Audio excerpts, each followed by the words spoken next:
Thank you, Renee, for your generous introduction. I adore CASA, and I'm deeply honored to be its 2018 Gala honoree. I sat in San Francisco's dependency court, which deals with allegations of child abuse and neglect for almost 5 years. While it was not an assignment I sought, it was the most rewarding and most heart-wrenching of my almost 15 years on the bench. I sat in every division of the court and came to believe that dependency is the most consequential work the court is called upon to undertake. What could be more important than our children and our families? When I first went on the bench, my partner, then presiding Judge Donna Hitchens, predicted that my greatest challenge would be making decisions without having all the information I wanted. And she was right. Every day, I and my colleagues on the dependency bench must make decisions that have a profound effect on children and their families. Is a child at such risk that he or she should be removed from the home? Have parents made progress with services ordered such that their children can be returned to them and the family reunified? If they have not made sufficient progress, should they be given additional time to do so, or should their services be terminated now and a permanent plan put in place that addresses the best interest of the child, be it long-term foster care, legal guardianship, or adoption? If adoption is the recommendation, judges are called upon to decide whether the parent-child relationship should be permanently severed.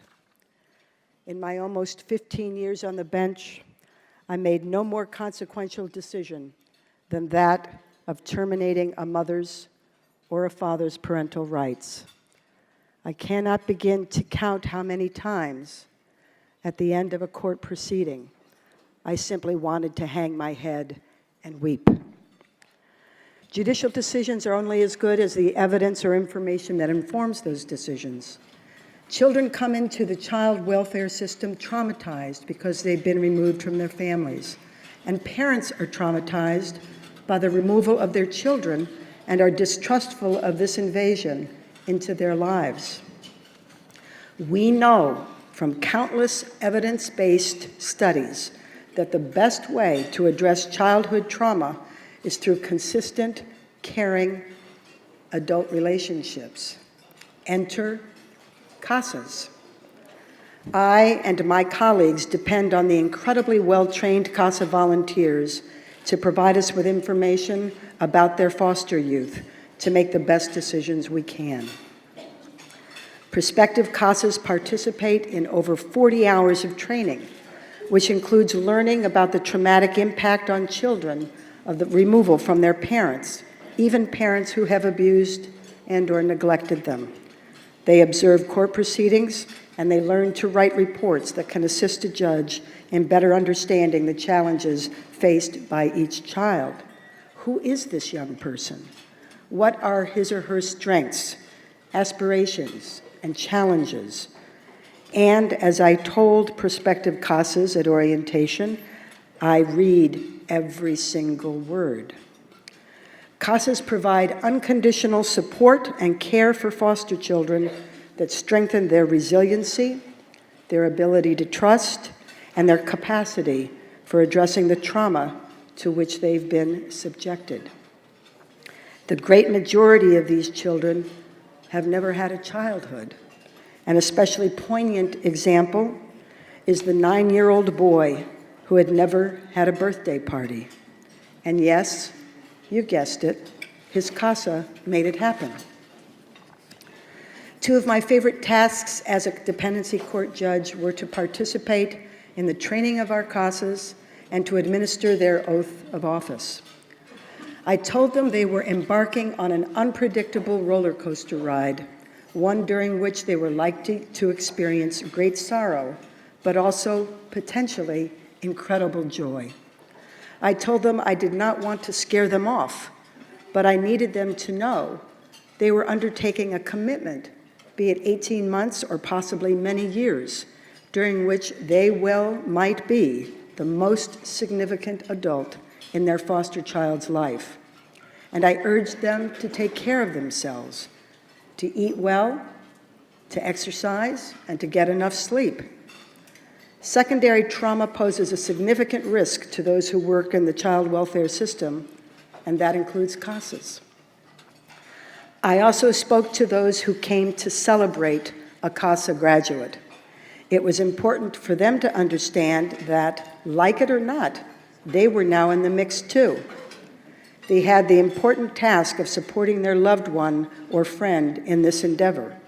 They needed to understand that their CASA might come home with a heavy heart or receive a crisis call in the middle of the night or on weekends, and because of confidentiality requirements, would not be able to talk about what was happening.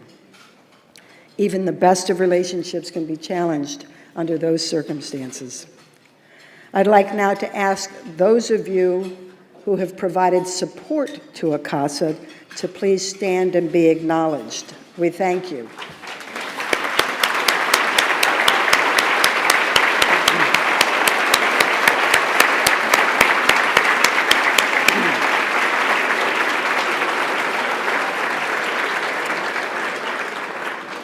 In closing, let me tell you about a new CASA, whom I had the pleasure of swearing in last August. When I first learned, oh, Nemo, come on up, buddy. Hey, buddy.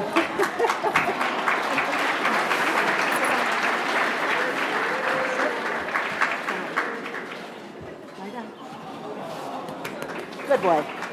He only does that for me.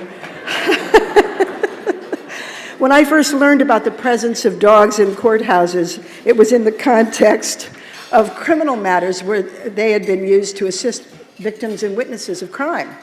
I was immediately struck by how incredibly useful they could be in bringing comfort and support to children and families in dependency. And speaking of secondary trauma, a dog would have a positive effect on courtroom staff, attorneys, social workers, CASAs, and me. But how to make that happen? Who would care for the dog? Who would bring it to court? How to cover its expenses? The answer, of course, was CASA.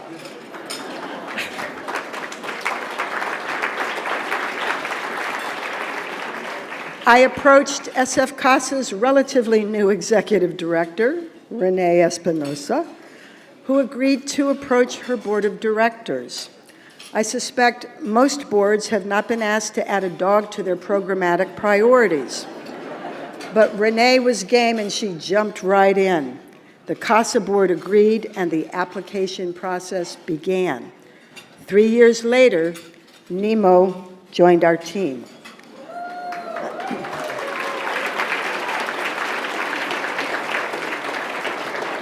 I'd like to express my thanks to CASA and most especially to lead handler Shelley Gottlieb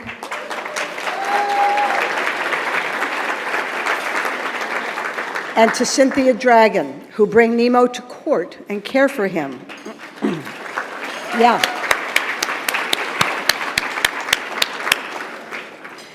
Shelley and Cynthia have been CASA volunteers for years. We could not have made this happen without them. Nemo was bred and trained by Canine Companions for Independence in Santa Rosa. He turned 3 on April 6th. His initial months of training were at a correctional facility in Montana, followed by additional training at CCI. He knows, or he used to know, 40 commands.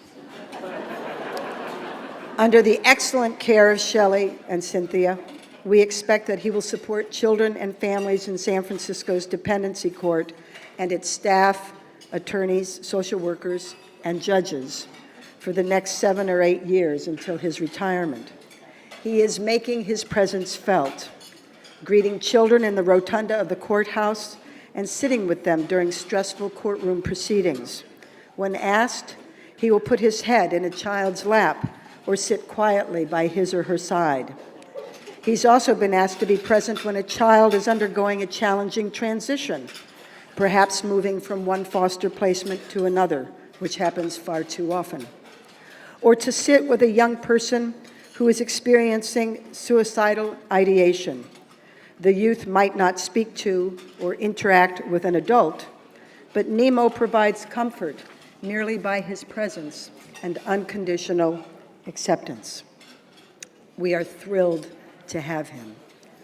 Again, thank you so much for this recognition, and my thanks to all of you, each and every one of you, donors, board of directors, staff, CASA volunteers and their supporters, social workers, and attorneys who support CASA and indeed enable it to shine a light on our foster children.